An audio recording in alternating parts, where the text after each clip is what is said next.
کہ میں لے کے آیا. کیوں؟ اے اللہ تیرا دوست بنانے کی خاطر. اگر آنا بھی منظور نہیں تو پھر 1000 ولیاں کو جائے نا تو کچھ بھی نہیں. کلب والی کہانی کوئی ساری عمر بھی لگا رہا ہے کلب والی کہانی کوئی.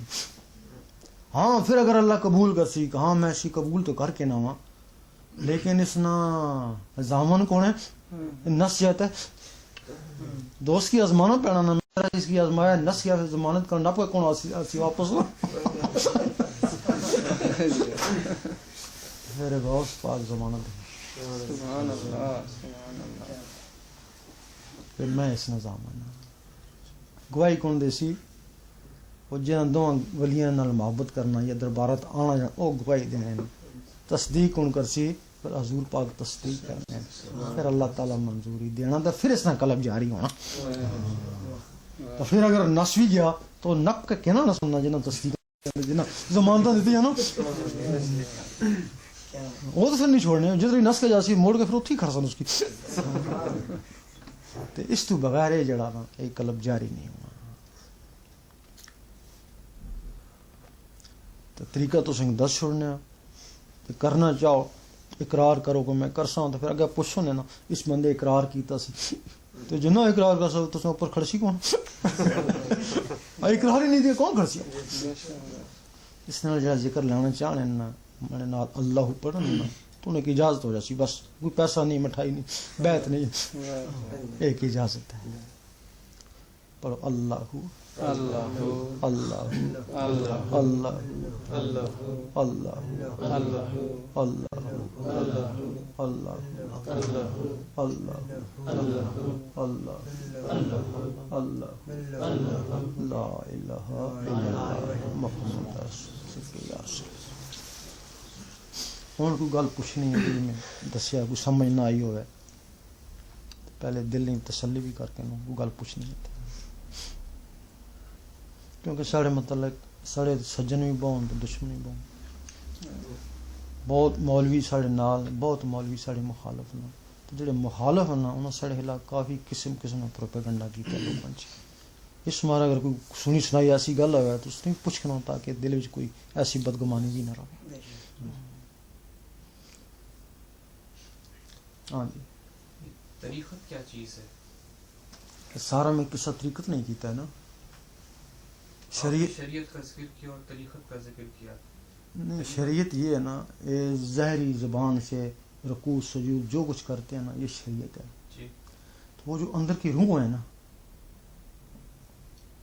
ان کو جب وہ عبادت کرتی ہیں تو وہ طریقت ہے نا. حضور پاک کی شریعت یہ تھی مسجد میں نماز پڑھاتے تھے لوگ پڑھتے تھے یہ شریعت تھی نا. تو طریقت یہ تھی کہ وہ معراج پہ چلے گئے نا وہ طریقت تھی نا.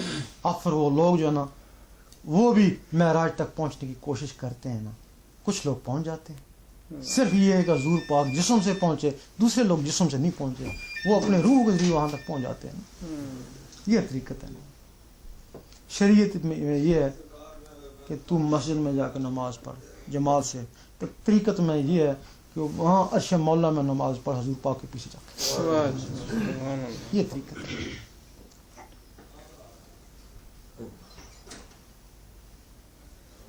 اس کے آگے بھی منزلیں ہیں پھر حقیقت ہے ابھی تم طریقت کا پوچھ رہے ہو پھر حقیقت ہے معرفت ہے فنا بقا لقا کتنی منزلیں. تو یہ کب پتہ چلتا ہے کہ آپ مطلب آگے بڑھ رہے ہیں منزلوں میں جیسے جب آپ اللہ کریں گے نا. اب آپ مسجد میں جاتے ہیں آپ کو پتہ ہے میں جہاد پڑھتا ہوں جب آپ کا یہ دل اللہ میں لگ جائے گا آپ کو پتہ چلے گا نا میرا دل اللہ کرتا ہے میں ادھر گھومتا ہوں ادھر خیال رکھتا ہوں تو دل اللہ کرتا ہے پتہ چلے گا نا. تو پھر یہ بھی پتہ چلے گا اب ادھر بھی یہ دل کی طرح ٹک ٹک شروع ہو گئی اب یہاں بھی اللہ کی آواز آتی ہے یہاں بھی آتی ہے یہاں پھر پتہ لگا کہ میرے سر میں بھی اللہ کی آواز آنی شروع ہو گئی. تو اس سے آپ کو پتہ چلے گا نا.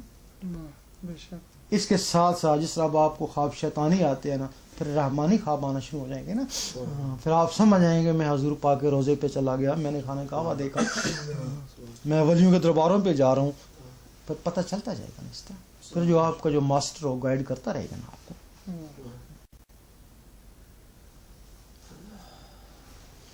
اچھا اس کا تھوڑا سا یہ ہے وہ تو آنکھوں میں چلا گیا. اب رات کو سونے لگے اس انگلی کو قلم خیال کریں میں تصور سے اپنے دل پہ اللہ لکھا ہوں. جو بھی تمہارا مرشد ہے اس کو پکاریں کہ وہ روحانی طاقت سے تمہارے دل پہ اللہ لکھے. مرشدوں کو یہی کام ہے, اللہ کو ملانے کے لیے آتے ہیں. تم ان کو دنیا میں لے جاتے ہو, وہ اللہ کے لیے آتے ہیں.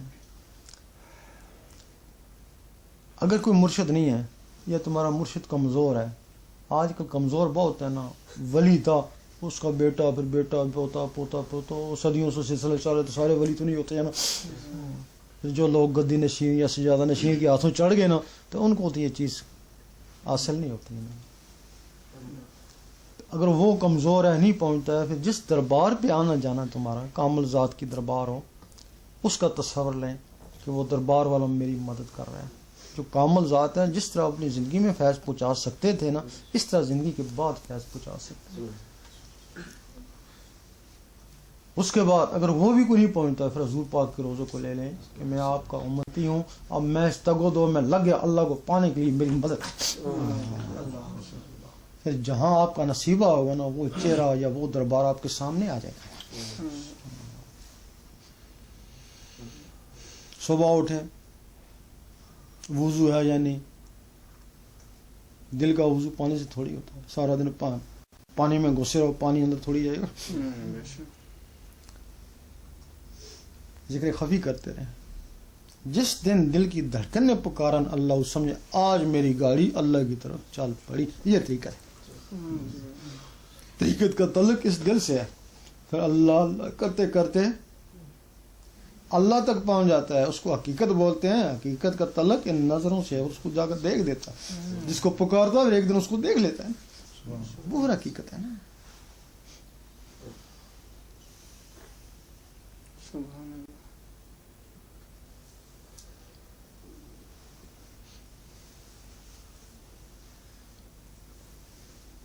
اور تو یہ صوفیزم یہی ہے, یہی ہے صوفی. صوفیزم یہی ہے.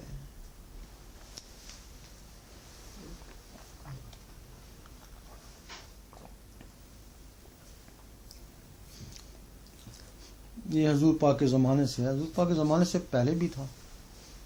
بعض لوگ کہتے ہیں یہ بعد میں آیا کیا, مطلب کچھ صدیوں بعد یا نہیں. حضور پاک کے زمانے میں, جو موسیٰ علیہ السلام کے زمانے میں اس قسم کے لوگ تھے, گھر بار چھوڑ کے اللہ کے لیے لگ گئے تھے, ان کو راہب کہتے ہیں. راہب. تو جو عیسیٰ علیہ السلام کے ساتھ گھر بار چھوڑ کے لگ گئے تھے نا, ان کو حواری کہتے ہیں. تو حضور پاک کے زمانے میں جن لوگوں نے گھر بار چھوڑ کے اللہ کے لیے, ان کو اصحاب صفہ کہتے ہیں. تو یہ اصحاب صفہ سے چلا, یہ حضور پاک کے زمانے سے ہی آ رہا ہے. پھر اصحاب صفہ بیٹھ کے ذکر وغیرہ کرتے. یہ طریقہ بھی تھا سیکھا. تو وہ چونکہ بہت زیادہ غریب ہوتے تھے, پھٹے پرانے کپڑے ہوتے تھے, تو یہ خیرات زکوٰۃ وغیرہ اس وقت سے شروع ہوئی ہے کہ ان کو مطلب خیرات دو, زکوٰۃ دو, ان کے اوپر حق ہے. اس وقت سے یہ شروع ہوا ہے زکوٰۃ خیرات کا سلسلہ.